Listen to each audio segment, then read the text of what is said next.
All right, 99.9 Punk World Radio FM. You guys already know what time it is. Right here, it is episode 21 of Elite Wrestle Talk, and we're joined by Alvin Tunrer, also known as Trainwreck, acclaimed pro wrestling zone. And this is the third interview installment of the Nightmare on Waverly Street interview series. That's right, this Saturday night it is going down literally on Waverly Street because that's the name of the event.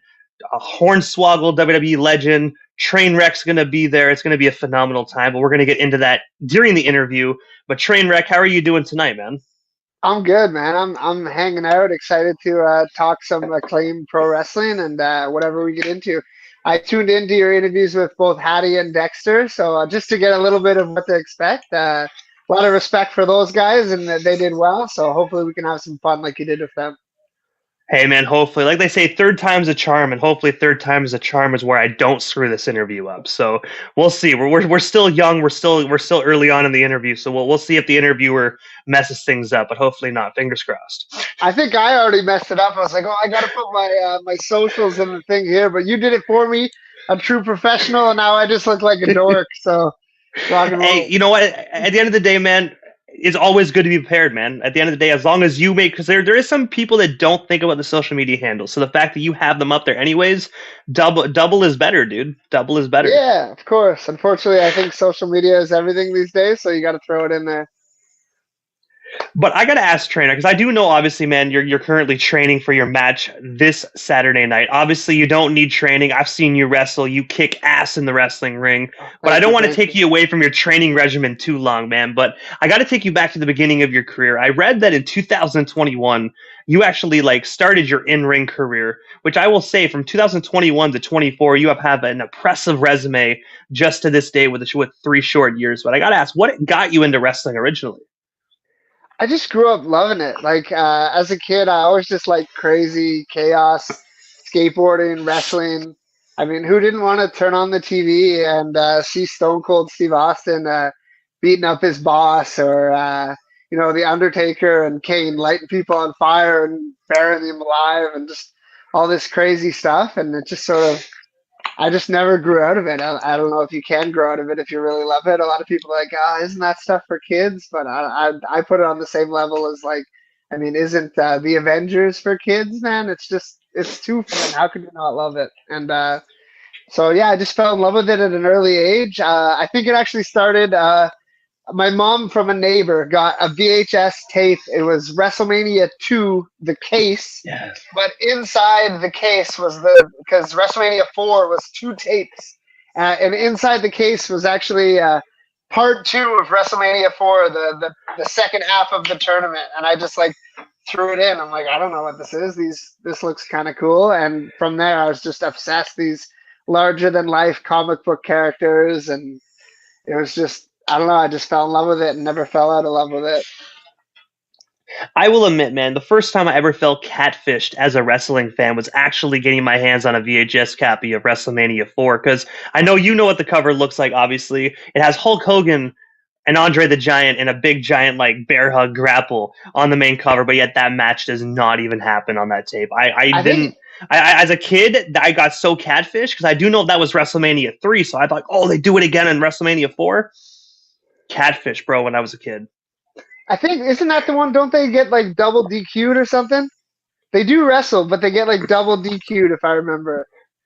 Yeah, wasn't it I think it was 1 or 2 minutes actually into the match, so you didn't really get to see it. Nothing. It was a little it was excuse my language. It was a dick tease, man.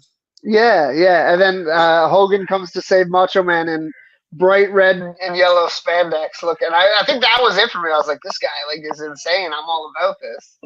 Yeah. But also, man, because I do know, obviously, you also got trained by some legendary individuals, Stu Hart, not Stu Hart. I wish. Stu Grace. And once I said Stu Hart, I was like, no, man, you're wrong. Stu Grayson and Evil Uno, the Dark Order, but also another legendary individual actually helped train you as well, which is MVP, the original MVP, Michael Von Payton. I was wondering, how did you originally get connected with him? And of course, just stepping in the ring, going one-on-one, and just training with a legendary individual like him. So yeah, my trainers like Uno, Stu, MVP, all those guys. I sort of had no idea what I saw the keep when I was working. I was working at a martial arts school at the time, and I was like, kind of getting bored of this. Like, I don't really want to get kicked and punched in the face anymore. Which is I don't know why I turned to something else where I get kicked and punched in the face, but I was just like, I've always wanted to do this. And I was back and forth to school a little bit, and then that COVID thing happened and shut the world down. And I just sort of like I was like, if we make it through, having to watch Tiger King being stuck in our houses for the past year, like if this place opens back up, I need to go. And I think because I had been in connection with them, they had a mailing list, and I got a ping one day on my phone, and it was the Keep Wrestling School. Uh, Classes start October 2021, like you said, and I was just like, I need to at least try this. You know what I mean? Go see what it's about. The first chunk of training is 3 months to see if you can hack it, to see if you like it, yada yada. And I just went and I met guys like Evil Uno, Stu Grayson, of course, like you said, MVP.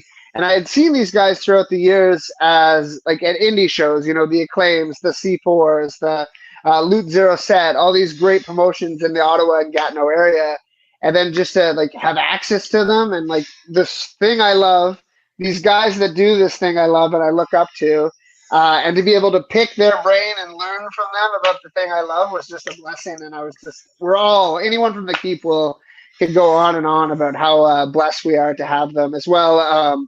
Cecil Nix had a hand in training us. James Stone had a hand in training us, which is we're going to come on that full circle moment later on. A lot of people just had a hand in training us, even like the more senior students. Great family environment. So definitely MVP. It was an absolute honor to learn from the real MVP, and Uno and Stu and all these great people. And when you said Cecil a few moments ago, I absolutely love that guy, man. Like, I see his bits in Mystery Wrestling, Evil Uno's promotion. Honestly, man, like this stuff he does, like the bits that he does, like the comedic bits, absolutely phenomenal, man. Cecil definitely one of the best in our area for independent wrestling. Definitely, and like even beyond like being like a great mind for comedy and like this wacky like I don't know what goes on in that dude's head, but it produces really cool stuff. But like just the fundamentals of training us and how wrestling works and where it works and everything like that. Like he is like literally like a genius, and he's probably gonna like if he ever sees this, give me like oh shut up, But like truly, dude, that guy is. If I don't know, I wouldn't say he's underrated because I put him on such a high pedestal, but like I don't think he gets enough credit for how smart he really is. Oh, I definitely agree. I think I saw him wrestle at my very first C4 show back in 2017. I think it was the event where Teddy Hart was headlining it. And I'm telling you, Cecil just went in there and absolutely kicked ass and raved havoc. Literally, like I said, I was amazed, man. Because when you first look at him, and no offense to Cecil, when you first look at him, you're like, okay, can this guy? And then next thing you know, before you even get the thought out of your head, he just clears house. And you're like, whoa. Okay, never judge a book by its cover. That man can kick ass. Dude, he can move better than some little guys I know. Like he's literally like a freak athlete. His control of his body and everything is like he's I look at wrestling as like chefs and everyone has their own cookbook, and man, that guy's making some sick food every night he goes out there. And speaking of making sick food or even beverages, aside from wrestling, you are also known as a Tiki bar enthusiast, man. I have to ask, because obviously Tiki bars are phenomenal. I have one of my favorites in Ottawa. We'll get into that. But I got to ask, man, what got you actually into your love of Tiki bars and just you really becoming a connoisseur in the Tiki bar arts? So there's like a crazy story about it, but I'll give you the long and short of it. Basically, I don't know. I just like cool cocktails and the environment, like that, pirate / 50s-esque with like the Hawaiian music. And I guess I fell in love with them. I went to Vegas a few years ago, and a friend of mine has dual citizenship, and he was bartending out there, and we went to like the Golden Tiki, which is my favorite place on earth. That probably birthed the obsession. And from that moment, I was hooked, just the vibes of it all. And there's a few wrestlers that have been to them with me, and they know that like if there's a whole bunch on the menu, I might as well try all of them at least twice. So yeah, that's where the Tiki bar enthusiast thing came from. And I don't know. I just think they're fun as hell. Oh man, they definitely are. I gotta say the rabbit hole here in Ottawa is amazing, man. Like, what is your favorite tiki bar out here in Ottawa? Because obviously, I know Vegas probably takes the cake for the best tiki bars because I mean it's freaking Las Vegas. But in Ottawa, man, what is your go-to tiki bar? Oh, I'm like put on the spot because I probably don't even have a real answer. One time I went to this one. It's just in the market there. I don't even know what it's called. I'm sorry. It was a cool place, but it's the something tiki bar. That one in Ottawa is cool. It's more of a vacation thing. Like if I go to a city and they have some crazy tiki bar, I got some of the other boys will tell you a story about Toronto on Forbidden Door weekend, but I'll save that one for now. That's a wilder story. But yeah, I don't know. There's one I've been to in Ottawa. I haven't been to. You said the Rabbit Hole. That sounds The cool. yeah the rabbit hole, yeah. Okay, okay, yeah. I'll check it out. I'm always down to have a little sip. And also, May of 2024, you actually had the opportunity to wrestle at Montreal, Quebec's punk rock festival, Pouzza Fest. I was wondering if you can actually tell us a bit more about what was it like just wrestling at that festival, and of course, how did you actually ultimately end up on the card at Pouzza Fest? That was yeah. That's a cool question. That was a sick weekend. I think it was like actually my birthday week, if I'm not mistaken. Dexter and I rode up and checked out that show together, and we were it was cool, man. I had toured with like bands in the past, working crew and things like that, so I'd been to Foofs a bunch. But the show got started, and I was kind of like hiding in the back of my hoodie up, watching the other wrestling. And I turned around, and Laura Jane Grace is standing there. I didn't know what to do. I like ran and got Dexter. I was like, "Yo, effing Laura Jane Grace is hanging out watching the wrestling."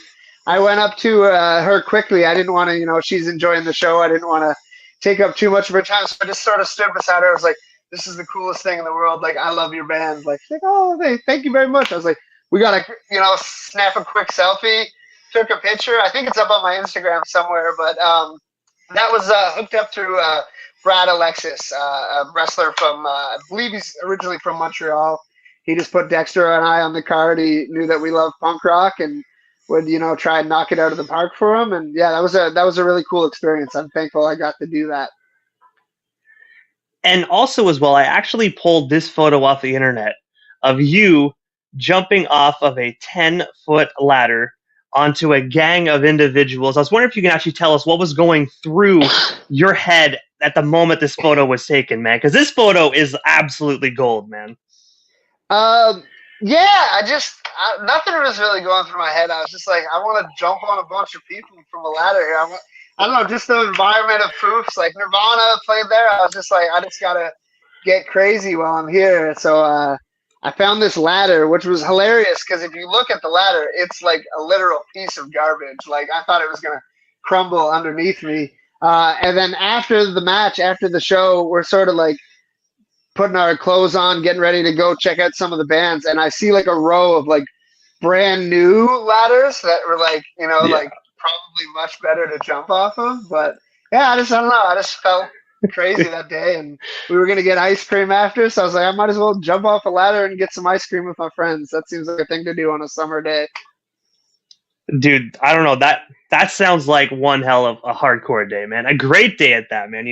Let's just jump off a 10-foot ladder, land on some people, possibly injure myself, but hey, fuck it. We'll get some ice cream anyways. That's where my head was at. At least I don't know. I just called it Saturday.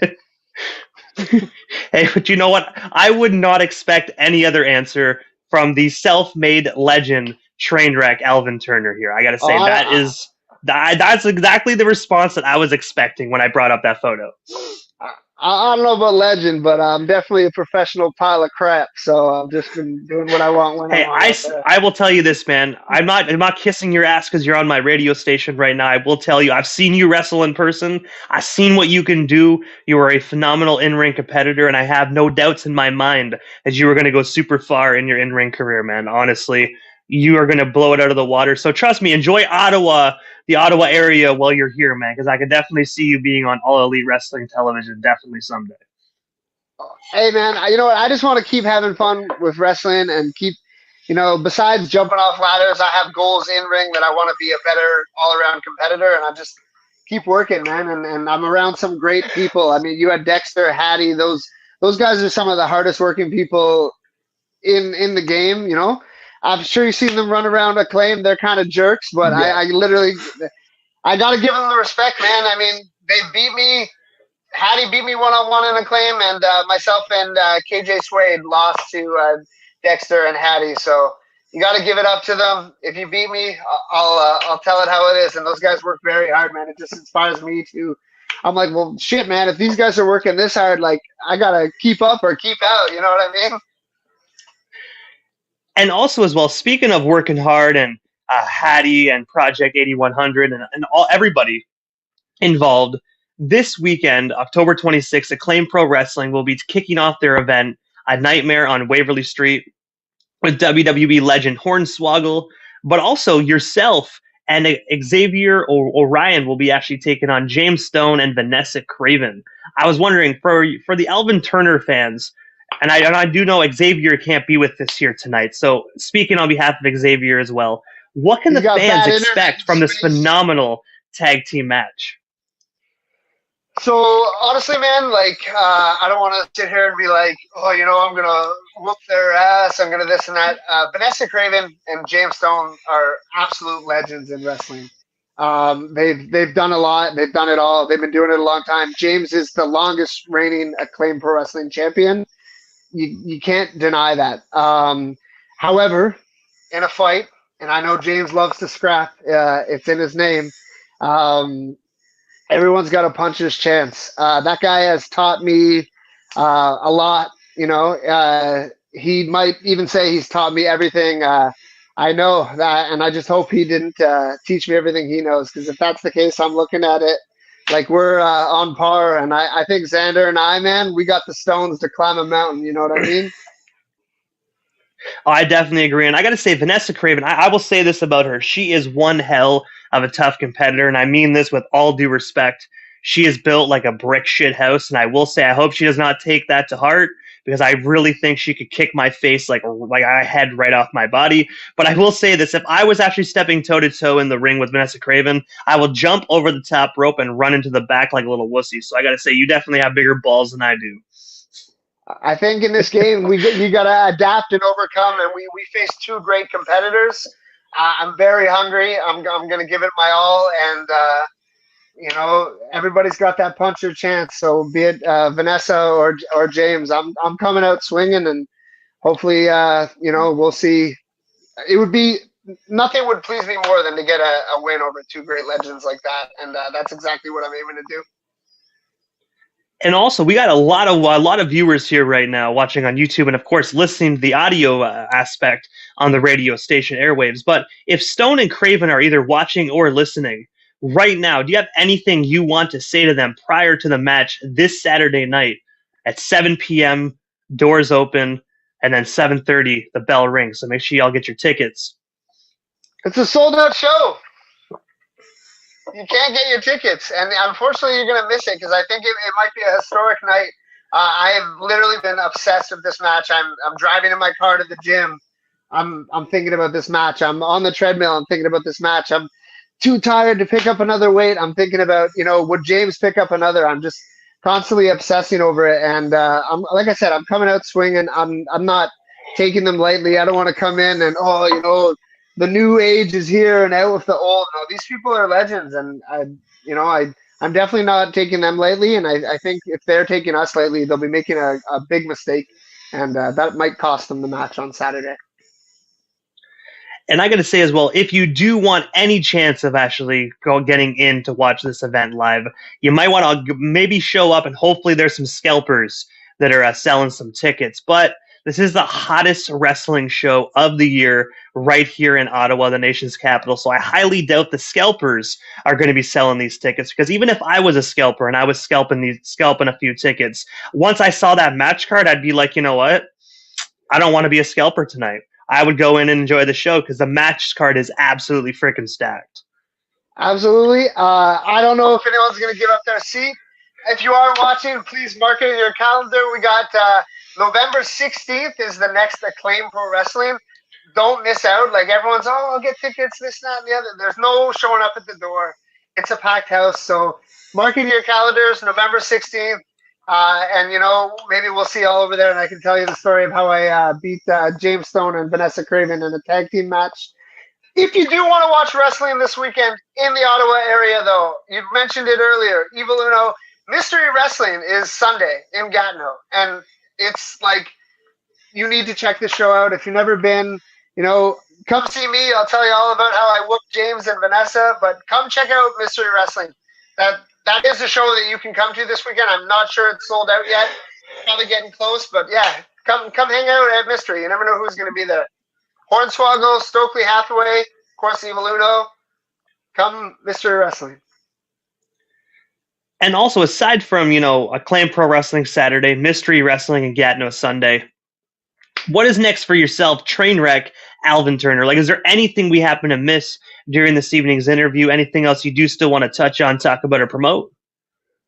Honestly, man, my goals to close out the year is keep grinding, grind harder in training, put in the work, continue to be inspired by my great peers, continue to love wrestling, and hopefully I can catch more people at local shows. But honestly, just keep doing this thing I love, and every day trying to do it a little bit better. And also, before we part ways here tonight, Trainwreck, obviously I know how to follow you on social media, but for the individuals that want to follow you, stay updated on your career, and of course the results from this Saturday night, how can we go about following you across all social media platforms? Well, like I mentioned earlier, I'm a complete dumb nincompoop, and it's there twice, Trainwreck Alvin, Trainwreck, I don't even know what it is. I wrote it twice. Trainwreck AT on Twitter, or X, I guess now. Instagram. I have a Facebook page, Trainwreck Alvin Turner. And yeah, just, hey man, give me a follow. If you like what I do, thank you. If you don't like what I do, thank you as well. It just makes me want to work harder. And I got to say, even if they don't like what you do and they're still viewing your social media, that helps your algorithm anyways. It helps you guys actually get shown in more search results. So remember, haters, if you are watching and you do engage with people's stuff and you don't like them, just remember, you're helping them out more than you actually think you really are. So sometimes it's haters, best to crawl in your hole. Kiss my algorithm. Literally, man, in this case. But no, Trainwreck, again, man, thank you so much for your time. It was such an honor speaking with you tonight. And I will see you this Saturday night as well, and I'm looking forward to you kicking the living crap out of your opponents. Hell yeah, dude. See you Saturday. I hope to see everyone on Sunday. And yeah, thank you so much, dude, for having me. It was a lot of fun to just talk wrestling and promote the thing I love. Shout outs to Acclaim Pro Wrestling for putting me on. Shout outs to Mystery. Shout outs to all the Tiki bars in the world. Peace. Hey, have a good one, Trainwreck.